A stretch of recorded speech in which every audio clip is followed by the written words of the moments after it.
Hello everybody, how are you? And welcome to today's video. So in this video, I'm going to be sharing with you a very simple exercise that I recommend all of my clients to do with their significant other. It can be done with your kids, with your coworkers, with your boss, I guess, if you would be open to, anybody that you want to build better communication with. And it's an exercise that simply requires to ask each other 3 questions and to openly be willing to listen to the response to begin to better the relationship. So one of the things that I witness the most anytime that I work with couples is that a lot of the time, the reason why there are any problems in any relationship, it's because one person has no idea really what the other person is feeling or needing. So they're unable to deliver to each other what each one of them needs. So I want to give you an example. Maybe there's a couple that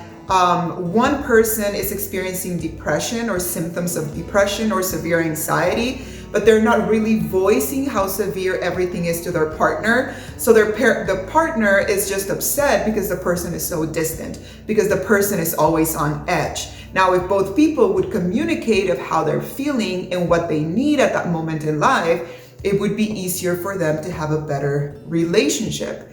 Now, we all know that relationships and who we are as people changes with time. So we are not who we were the day that we met our partner, even if it was 6 months ago or 10 years ago. You are not that person anymore, so your needs are different.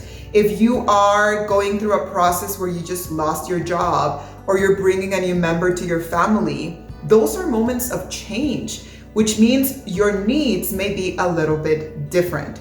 So at least every 6 months, I invite you to do this exercise. It will really help you to feel connected with your partner or with your children, if you want to do it with your children.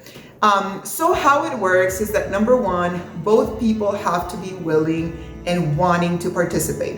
This is not something that you would force someone into because it requires open heart, open communication, and open ears. So if both people agree to do it, I invite people to do it at a moment where you have time, where there's no stress, no one is upset, you feel actually you're in a good day in your relationship, it's a good moment, then you would do this. And the way that you would do it is that you're gonna answer 3 questions. The way that I recommend is that one person answers the first 2, then gives the time to the other person, which answers the first 2, and then you take turns answering the last question one at a time. Now, when your partner is answering the questions, your only goal and the only thing you need to do is listen with an open heart.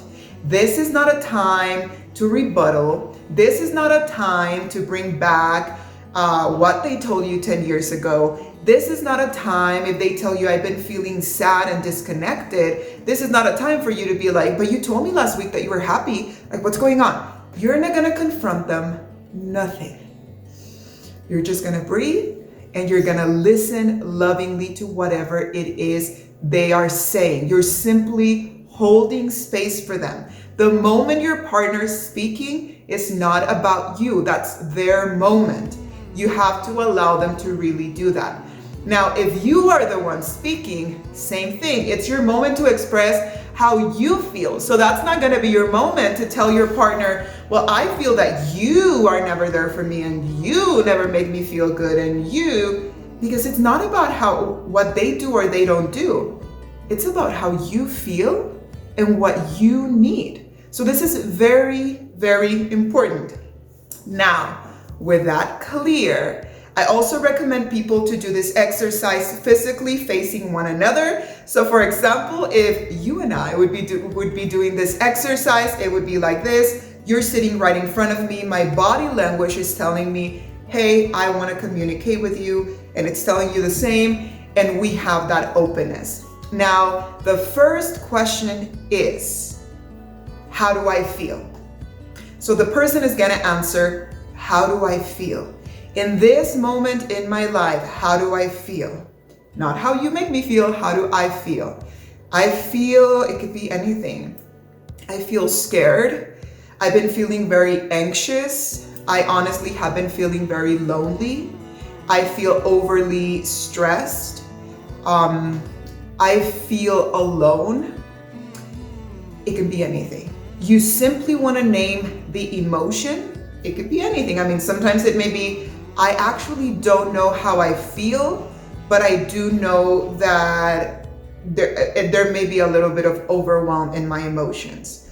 Or I know that I'm not 100% happy, but I don't know how to name the emotion. All of that is valid as long as you are just simply expressing how you feel. Now, after you express how you feel, the second question will be, what is it that you need? Now, based on what you are feeling, if you said, I've been feeling overly stressed right now in life because of a project, because of what's going on, what I need right now, it would be to simply feel that maybe you are more supportive at home with some of the chores at the house.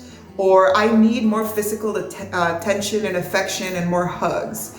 It could be anything. I need more sexuality.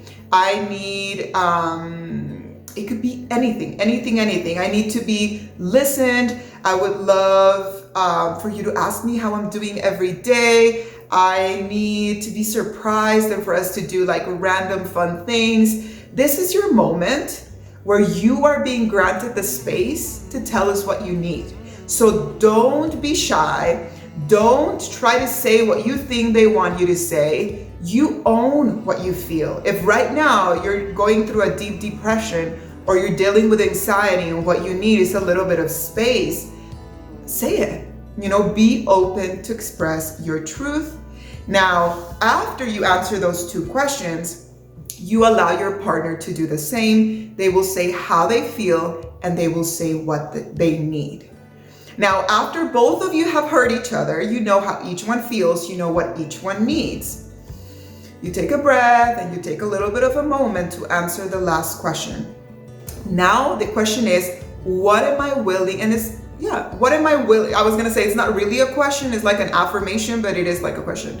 What am I willing to do for you? So if I would be answering that question, it would be, okay, I just heard how you felt or how you feel. I just heard what you need. I want to be in this relationship with you. I want to have a good relationship. So what am I willing to do for you or for the relationship right now? Acknowledging and taking into consideration my needs as well and how I feel.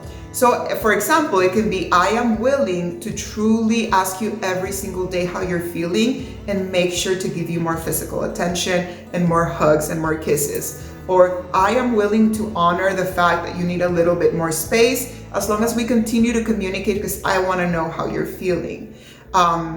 Sometimes it's, for example, one person may say, I feel like I need more intimacy, more sexuality in our relationship. But maybe you are actually going through a depression or anxiety and you're not really feeling too much like you want to have more intimacy. But because you are in a relationship, you can talk about it and say, you know what, I am willing to meet somewhere in the middle when it comes to that, or talk about it, or whatever it may be. So you're acknowledging and you are being honest with what you're willing to give. Never just say what you think your partner wants to say, because then your commitment is not in it and you're not going to act accordingly. And later they're going to say, oh, you said you were going to be more present with me and listen to me, and you're not doing it.